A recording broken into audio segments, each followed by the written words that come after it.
নমস্কার বন্ধুরা, দীপাস কিচেনে আপনাদের সবাইকে স্বাগত। আমি আজকে সর্ষে কাতলা করব, সেটাই আপনাদের সাথে শেয়ার করব। আমি 4 পিস কাতলা নিয়ে নিয়েছি।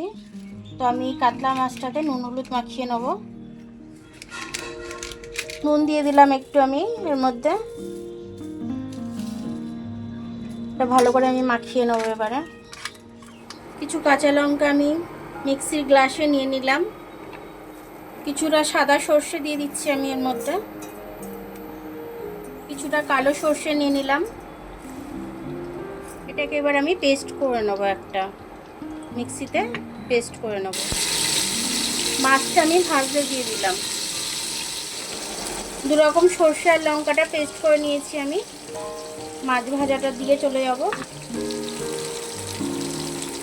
মাছটা উল্টে দেব।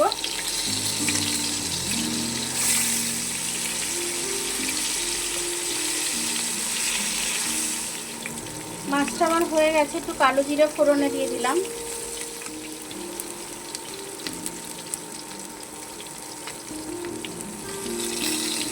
কালো জিরে ফোড়নে দিয়ে দিয়েছি আমি। সর্ষে আর লঙ্কাটা বেটে রেখেছিলাম, এটা আমি দিয়ে দিচ্ছি।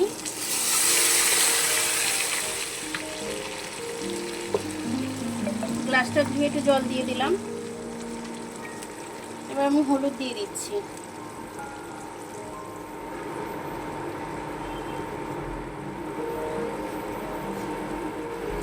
কাঁচা লঙ্কা দিয়ে দেবো একটা করে।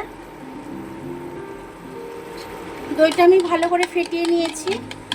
এবার আমি দইটা দিয়ে দেবো এর মধ্যে, কাতলার মধ্যে।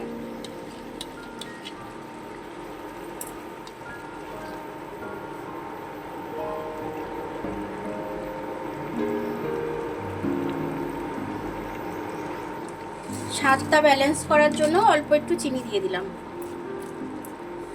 ভালো করে মিশিয়ে দেবো। স্বাদ অনুযায়ী নুনটা দিয়ে দেবো, আপনারা আপনাদের স্বাদ অনুযায়ী নুনটা দিয়ে নেবেন।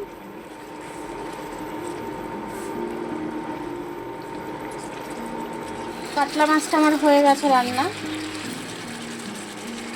এবার আমি নামিয়ে নেবো এটাকে। খুব সুন্দরভাবে মাছটা হয়েছে, খেতেও খুব টেস্টি হয়েছে, দই দিয়েছি তো খুব ভালো হয়েছে। তো আমার ভিডিওটা দেখার জন্য অনেক অনেক ধন্যবাদ। আমার ভিডিওটা যদি আপনাদের পছন্দ হয়, লাইক সাবস্ক্রাইব বেল আইকনটা একটু টিপে দেবেন। আর যদি ফেসবুক থেকে দেখেন, লাইক আর ফলোটা একটু করে দেবেন। আবার কাল দেখা হবে নতুন রেসিপির সাথে। ততক্ষণ আপনারা ভালো থাকবেন, আমি আসছি।